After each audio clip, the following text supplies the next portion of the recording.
신명기 19장 1절로 21절.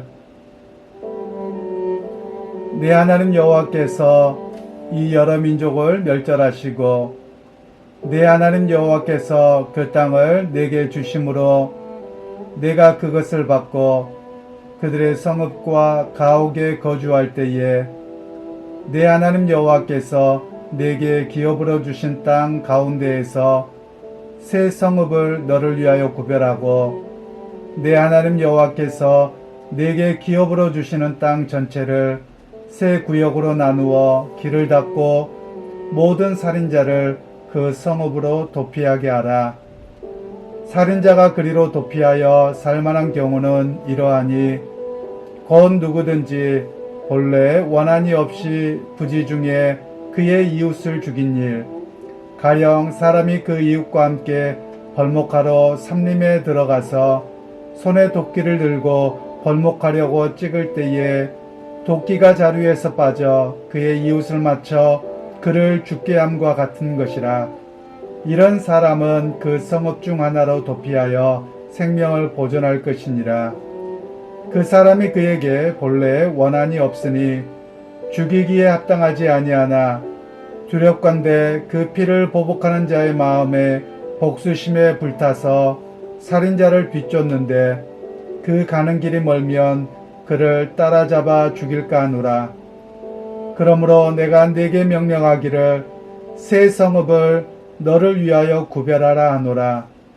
내 하나님 여호와께서 내 조상들에게 맹세하신 대로 내 지경을 넓혀 내 조상들에게 주리라고 말씀하신 땅을 다 내게 주실 때 또 너희가 오늘 내가 너희에게 명하는 이 모든 명령을 지켜 행하여 내 하나님 여호와를 사랑하고 항상 그의 길로 행할 때에 이 셋 외에 새 성읍을 더하여 내 하나님 여호와께서 내게 기업으로 주시는 땅에서 무죄한 피를 흘리지 말라. 이같이 하면 그의 피가 내게로 돌아가지 아니하리라. 그러나 만일 어떤 사람이 그의 이웃을 미워하여 엎드려 그를 기다리다가 일어나 상처를 입혀 죽게 하고 이 한 성읍으로 도피하면 그 본 성읍 장로들이 사람을 보내어 그를 거기서 잡아다가 보복자의 손에 넘겨 죽이게 할 것이라. 내 눈이 그를 긍휼히 여기지 말고 무죄한 피를 흘린 죄를 이스라엘에서 제하라. 그리하면 내게 복이 있으리라. 내 하나님 여호와께서 내게 주어 차지하게 하시는 땅, 곧 내 소유가 된 기업의 땅에서 조상이 정한 내 이웃의 경계표를 옮기지 말지니라.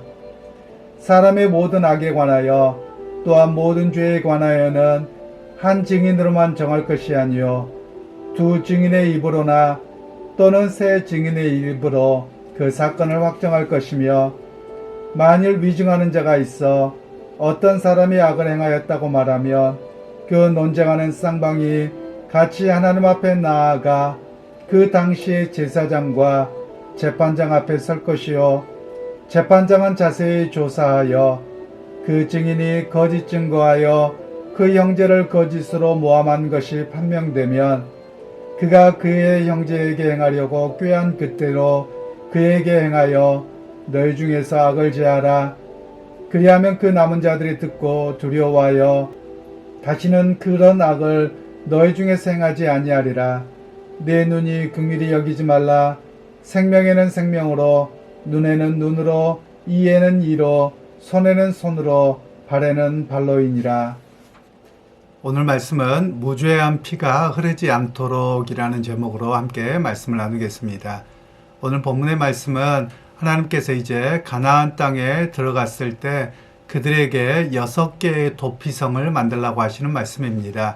이 도피성을 통해서는 하나님께서 무죄한 죄에 피가 흐르지 않도록, 혹시라도 부지 중에 잘못을 했는데 그것이 사람들에게 오해가 되어서 복수가 이루어지게 되지 않도록 그들을 보호하고자 하는 공정한 재판을 위한 법이 바로 이 무죄한 자들을 위한 도피성에 대한 이야기입니다.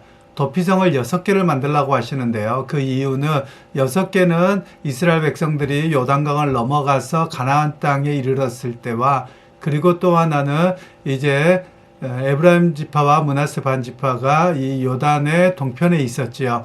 그래서 그쪽에도 3개를 만들어서 바로 도피성을 하도록 합니다. 그런데 그 도피성도 어느 곳에서든지 도달하기에 어렵지 않도록 그렇게 지역을 안배해서 세우도록 하는 이야기가 오늘 본문의 이야기입니다. 그러면서 이 본문의 말씀은 혹시라도 부지 중에 누구를 살인하게 되었을 때 그들에게 복수를 당하지 않도록 하는 이야기입니다. 그러면서 구체적인 예를 하나 들고 있는데요. 어떤 사람이 나무를 하러 갔다가 그 나무에 도끼가 빠져서 다른 사람을 때려서 죽게 되었습니다. 그러면 이 사람은 빨리 도피성으로 가서 제단불을 잡고 여호와 앞에서 자기의 무죄를 선언하는 겁니다. 그러면 그 정황을 살펴서 그 사람이 정말 무죄하다고 하며 그 제사장이 죽을 때까지 그 도피성에 살게 하면서 이 사람의 생명을 보존하도록 하는 법입니다.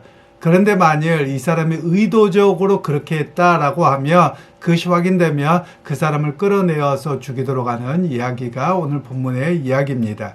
그러면 오늘 이 본문을 통해서 우리에게 말씀하고 있는 것은 이스라엘 백성 가운데서 무고한 죄를 피를 흘리지 않도록 하도록 하는 하나님의 법입니다. 인간의 특별히 죄악된 본성이 무엇이냐면 복수의 법이거든요. 오늘 우리가 많은 면에 있어서 좀 변화가 필요합니다. 하나님께서 이 복수와 죄에 대한 이야기를 하시면서 공동체가 죄에서 벗어나야 됨을 이야기합니다. 공동체의 거룩을 하나님께서 말씀하고 계시는 내용입니다. 그러면서 오늘 본문에서는 조금 더 우리에게 구체적으로 이야기를 하고 있는데요. 사람들의 공정함을 위해서 재판이나 이런 것들이 바르게 이루어져야 되는 것으로 우리에게 적용이 되는 겁니다. 여러분, 오늘 우리 주변에 사실 이런 이야기들이 많이 있습니다. 공정하지 않은 재판에 대한 이야기가 많이 있습니다. 그 공정하지 않는 재판에 대한 이야기는 사실 제가 직접 재판을 참여하거나 문제를 당해보거나 이런 경우는 없습니다만, 그런 경우가 의외로 많다는 이야기를 들었습니다. 제가 해외에서 이민 생활을 하더라도 우리 성도들에게 많이 들었던 이야기가 재판에서 진다는 거예요. 자꾸만. 그래서 왜 그러냐라고 이야기를 했더니 우리들이 이민자이다 보니 우리가 분명히 모든 것을 정당하게 했음에도 불구하고 그냥 무조건 일하다가 나가는 사람들이 고소를 하는 겁니다. 그러면 이 재판정에서 판결을 할 때 일단 너희는 외국 사람이고 또 너희가 많이 가졌으니까 없는 사람한테 좀 나눠줘. 항상 이렇게 판결이 된다는 거예요. 그래서 이것이 얼마나 부당한가 그런 이야기를 참 많이 들었습니다. 그런 면에서 제가 자세한 내용들을 더 구체적으로 알지는 못하지만 그것도 올바르고 공정한 재판은 아니다라고 말할 수 있는 것이지요. 그런 면에서 사실은 우리 한국 사회가 어떤 일들을 재판을 받기가 무척 어렵습니다. 물론 성경시대와 우리 시대를 구분하는 일은 좀 어렵습니다. 왜 그러냐면 성경시대는 오늘날과 같은 사법 시스템이나 또는 공권력에 대한 개념이 없었던 시대입니다. 오늘 신명기의 말씀의 시대는 모든 일들이 백성의 장로들과 그리고 도피성에 있는 제사장들 이런 개념 속에서만 이해됩니다. 그러니까 이때는 정치와 종교 또는 사법 시스템과 종교가 하나로 연결되어졌던 상황입니다. 그러니까 오늘날 이 본문을 그대로 해서 교회에서 목사님이 다 결정하자 이렇게 이야기하는 것은 옳은 일이 아니지요. 이 당시에는 그런 사회적인 시스템이 오늘과 같지 않았던 것을 먼저 조금 이해하실 필요가 있겠고요. 그런 상황 속에서도 하나님께서 이루고자 하셨던 것은 무엇이냐면 교회 공동체 안에서 억울한 일이 없도록 또 민족 공동체 안에서 억울한 일이 없도록 행하고자 하셨던 분이 바로 우리 하나님이라는 것을 이 본문에서는 이야기를 하고 있습니다. 그러면서 오늘 또한 하나님께서는 고의적으로 살인한 사람에 대한 이야기를 합니다. 고의적으로 살인한 사람은 분명히 끌어내어서 그를 죽이고 그리고 이스라엘 백성들 가운데서 죄를 제거하라 이렇게 말씀하고 계시는 겁니다. 여러분, 오늘 우리 주변에도 그렇습니다. 아마도 이 이야기가 오늘날 사법 시스템에서는 미필적 살인 이렇게인가 될 겁니다. 그러니까 일부러 그런 것이 아니라 무언가를 모르고서 그랬다는 거예요. 이것을 조금 더 우리 사회에 적용해 보면 이런 이야기를 할 수 있습니다. 대기업이나 또는 기업이나 또는 하는 사람들이 입장에서 보면 어떤 사람이 일을 하다가 무지 중에 다쳤습니다. 그러면 그에 대한 배상들을 해야 되겠죠. 그러나 보상과 배상은 좀 다릅니다. 보상은 우리가 어떤 일들을 다 준비를 해놨는데도 불구하고 다쳤으면 보상을 하는 것이고요. 배상이라고 하는 것은 우리가 안전 시스템 이런 것들을 행하지 않는 상태에서 부과가 되어지는 우리의 잘못을 배상하는 일이 배상이라고 하는 이야기입니다. 그러면 최근에 우리 한국 사회에 많이 이슈가 되는 것이 뭐냐면 기업이나 또 건설이나 이런 곳 속에서 그 기업주가 이 사람들의 노동자들에게 일할 때 한 번 사고가 났습니다. 그런데 그것이 동일한 사고가 납니다. 그럼 어떻게 해야 됩니까? 이것에 대해서 동일한 사고가 났을 때 그것에 대한 안전 조치를 하지 않으면 배상을 해야 되는 겁니다. 그런데 우리 한국 사회가 이 대기업 중심이 되어서 그걸 하지 못하는 거예요. 이게 공정하지 못하다는 겁니다. 물론 이 사람들이 처음에 당하는 일이고 나름대로 다 했다고 생각을 했는데 그런 사고가 났다라고 하면 처음의 사고는 고의적이지 않습니다. 그런데 그 사고가 났는데도 불구하고 아무런 조치를 하지 않는다라고 하는 것은 그 기업의 잘못이죠. 그렇기 때문에 오늘 이런 본문을 우리에게 적용하자면 두 번째, 세 번째 사고가 나지 아니하도록 사람들의 생명을 존중하고 보호해야 되는 그런 역할로 오늘 본문이 주어지는 내용입니다. 여러분, 이 본문은 사실은 국가적인 면에서도 그렇습니다. 우리가 보통 교통 운전을 하고 다니다 보면 주변에 이런 이야기들이 많이 나옵니다. 여기가 사고 다발 지역 이런 것들이 나오죠. 그래서 사고가 났던 적이 있다면 그곳에 사고가 다시 나지 아니하도록 안전 조치를 하고 사람들에게 알리는 역할들을 국가 정부가 해야 될 역할들인 것이죠. 바로 그런 모든 부분들로 적용되어지는 말씀이 오늘 본문의 말씀입니다. 그러면서 이제 15절 말씀에는 증인에 대한 규정을 말씀하고 있는데요.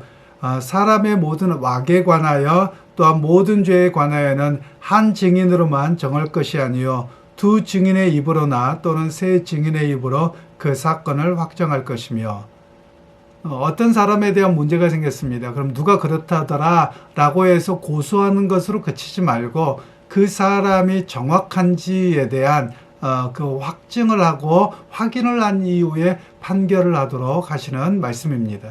물론 이 본문의 말씀이 오늘 우리에 보면 두세 사람이라도 거짓으로 사서 얼마든지 할 수 있잖아요 라고 이야기를 할 것 같습니다. 그러나 여러분, 성경에서 이야기하고 있는 내용들은 그런 거짓 증언에 대한 이야기가 아니죠. 정말 바른 증언자를 세워서 옳고 그름에 대한 이야기를 우리에게 하도록 하는 본문의 말씀입니다. 그러면서 오늘 본문에서 우리에게 이야기하고 있는 것은 죄의 처벌도 중요하지만 오히려 무고한 자, 무고죄가 당하지 아니하도록 하는 말씀입니다. 여러분, 우리 주변에 보면 사실 사람들이 오해하는 경우가 많이 있습니다. 똑같은 상황인데도 불구하고 누군가가 이렇게 하려고 했어요 라고 해서 무고죄로 인해서 고난을 당하는 경우도 의외로 많습니다. 법이라고 하는 것을 어떻게 가져다 대는 것이냐에 따라서 달라지는 것이죠. 사실 제가 종종 말씀을 드렸습니다만 우리 한국 사회가 또는 국가 법의 시스템만이 아니고요. 우리 개인의 삶에서도 마찬가지인데요. 우리가 해야 될 일은 무죄 추정의 원칙이 좀 필요합니다. 그런데 우리는 정치 영역에서뿐만이 아니라 그 사람의 어떤 이런 의심이 있으면, 혐의점이 있으면 그것이 마치 죄인 것처럼 온 세상이 시끄럽고 또 사람들의 이야기도 그렇습니다. 자기에게 좀 누군가가 나쁘게 하고 기분 나빴다. 그러면 그 사람의 인격과 모든 것까지 나쁘다고 평가하는 그런 모습이 오늘 우리의 모습이라는 것입니다. 저에게도 과거에 이런 경험이 있습니다. 제가 사역을 하면서 어떤 선교사님과 그 교회의 그 사역자 간에 약간의 갈등이 생겼습니다. 그런 가운데 저는 두 사람 다 잘 알고 있는 상황이거든요. 그런데 저희가 이제 그 사역자와 함께 현지인 교회를 개척하기로 이미 결정을 하고 당회와 여러 가지를 다 통과했었더랬습니다. 그런데 나중에 이제 그 선교사님을 통해서 이렇게 관계가 나빠졌고 도저히 함께 할 수 없으니 그 사역자와 함께 하지 마십시오 라고 저에게 그렇게 이야기를 했더랬습니다. 그런데 저는 분명하게 이야기하기를 그것은 당신들의 관계의 문제이지 나는 선교사님과도 아무 문제 없고 이 사역자와도 아무런 관계의 문제가 없습니다. 그리고 우리는 이미 그렇게 사역들을 추진하고 있었습니다. 그렇기 때문에 당신의 두 사람의 관계를 내 사역의 관계까지 또는 당신과 나와의 관계까지 이끌어들이지 마십시오 라고 제가 분명하게 선언을 하고 했었던 적이 있습니다. 물론 그 선교사님이 처음에는 조금 불편해 하시더라고요. 그런데 제가 아무렇지도 않게 되어 있습니다. 왜냐하면 두 사람의 문제이지 저의 문제는 아니거든요. 그런데 우리는 종종 그런 것 같습니다. 누군가가 나와 A와 B의 관계가 속에서 문제가 생겼습니다. 그러면 A가 저를 향해서 내 편을 들어주고 B를 나쁘게 하라고 그와 함께 하지 말라고 이야기하는 그런 습성이 있습니다. 이게 우리 모두의 모습이기는 합니다. 그런데 여러분 오늘 우리 그리스도인들이 좀 해야 될 일들이 무엇이냐면 우리가 어느 편에 서지 않아야 됩니다. A와의 관계, B의 관계도 그냥 그대로 유지해야 될 필요성이 있습니다. 그런데 여러분 오늘 우리는 나와의 문제를 너무 흑백 논리로만 생각하는 경향이 있는 것 같아요. 그래서 오늘 성경에서는 우리가 어떤 개인의 문제 또는 여러 가지 문제에 대해서 우리가 너무 깊이 작용해서 그것이 우리의 감정적인 문제와 사회적인 문제까지 이루어지지 아니하도록 하는 말씀이 오늘 본문의 이야기입니다. 그러기 여러분 오늘 하루를 살아가실 때도 여러분의 믿음이 흔들리지 않기를 소원합니다. 또한 그 믿음의 법을 따라 살아가면서 우리가 누군가가 그렇다더라 이런 이야기들 속에서 너무나도 우리 마음이 빼앗기지 않았으면 좋겠습니다. 여러분 특별히 최근에 우리 한국만이 아니라 전 세계적으로 큰 문제가 되는 게 있습니다. 그게 무엇이냐면 우리가 인공지능이라고 하는 것인데요. 여러분들이 유튜브나 뉴스들을 많이 보실 겁니다. 그런데 여러분 우리에게 작용하는 것이 뭐냐면 인터넷을 계속 한쪽을 보게 되잖아요. 그러면 그것들이 내가 이걸 좋아하는구나 그러고서 계속 그것들이 연관되어서 뜨도록 합니다. 제가 말씀을 준비하고 찬양을 준비하는 가운데 보면 제가 어느 날은 찬양을 준비하다 어떤 찬양을 듣습니다. 그럼 그 찬양과 연관된 찬양이 많이 들어요. 우리 찬양 사역자인 이옥수 목사님에게 저에게도 그런 이야기를 합니다. 목사님 어떻게 그런 찬양까지 하세요? 저도 좀 어떨 때는 굉장히 열려있고 많이 하는데도 목사님이 이런 걸 알면 깜짝 놀라요 라고 이야기할 때가 있습니다. 그래서 그럼 제가 그런 이야기를 하죠. 말씀을 이렇게 듣고 또 찬양하고 찬양을 찾고 하다 보면 그것이 계속 연관되어져서 찬양을 많이 듣게 돼요. 그래서 알게 됩니다. 제가 그런 이야기를 합니다. 그런데 제가 어느 날 아마도 그때가 성탄절 어간이었던 것 같아요. 그때 찬양을 선곡하고 듣다 보니까 너무나도 선곡이 좋은 거예요. 그래서 처음에는 내용들이나 또는 찬양의 모습들을 보고 옷을 입은 것을 보고서 미국의 어느 교회인가 보다 그랬습니다. 왜냐하면 옷 입는 것이 우리하고 조금 달랐거든요. 그런데 나중에 보니까 이단이더라고요. 그래서 이게 계속 뜨는 게 그쪽에 뜨는 거예요. 그리고 한번 제가 신천지들이 도대체 무슨 이야기를 하는가 하고 저에게 누가 질문을 했길래 한번 찾아봤더랬습니다. 그런데 그 뒤에 계속 뜨는 게 뭐냐면 신천지와 하나님의 교회 이단의 그 설교자들의 이것이 계속 뜨더라고요. 그러면서 이게 인터넷에서 어떤 것을 한번 들어가고 유튜브에서 한번 들어가면 그 똑같은 것들이 계속 떠서 우리에게 그 사고를 갖게 만들구나 라는 생각을 알게 되었습니다. 여러분 오늘 우리의 삶도 마찬가지입니다. 여러분 특별히 유튜브를 듣거나 또는 정치 영역이 됐거나 또는 우리가 이단들의 이야기를 듣거나 또 많은 것들에 대해서 한쪽으로 편향되지 않도록 우리가 좀 깨어있을 필요가 있음을 이야기하는 것이죠. 여러분 종종 이야기하다 보면 한쪽의 이야기만 듣고 한쪽의 방송만 듣고 그 사람이 이렇다면서요 라고 이야기하는 경우가 종종 있습니다. 제가 외국에 있는데 어떤 집사님이 저에게 질문을 했습니다. 참 저를 신뢰하는 분이세요. 그런데 목사님 A라고 하는 목사님이 어떤 목사님들이 그런데 참 나쁘다고 이야기를 해요. 그분이 유명한 분인데요. 그래서 목사님 그분 문제가 있죠? 라고 이야기를 하는 겁니다.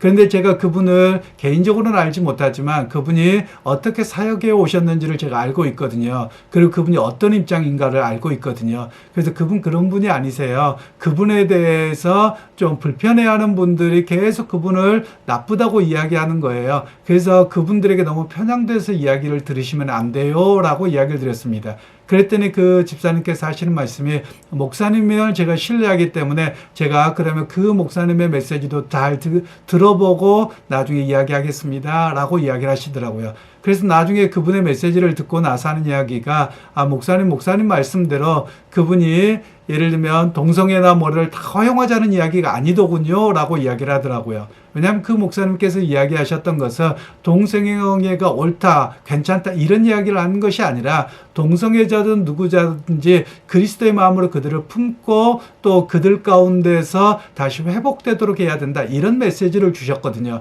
그런데 우리 한국교회에서는 좀 너무나도 한쪽으로 치우쳐서 우리에게 선동을 합니다. 마치 그 동성애자들을 정죄해야 되고 당장 죽여야 되고 없애야 될 것처럼 자꾸 이야기를 하거든요.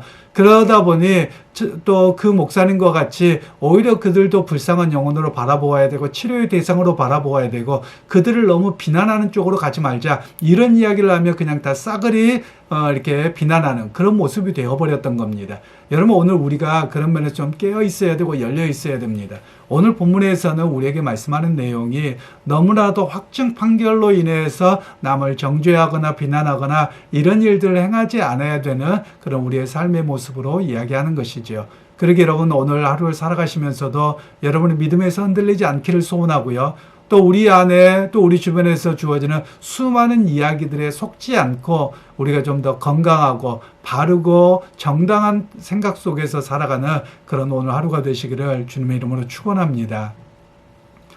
하나님, 오늘 또 주님께서 말씀을 통해서 우리에게 무죄한 자의 죄의 피가 흘리지 아니하도록, 또 우리의 확증 판결로 인해서 남을 함부로 판단하지 아니하도록 말씀을 주셨습니다. 하나님, 오늘 우리가 정말 깨어있고 또 우리가 바른 이성을 통해서 판단해서 사람들과의 바른 관계를 맺게 하시고 또 우리가 함부로 비난하거나 정죄하지 아니하는 그런 우리의 삶이 건강하고 회복된 삶으로 살아가는 우리 모두가 되게 하여 주옵소서. 예수님의 이름으로 기도하옵나이다.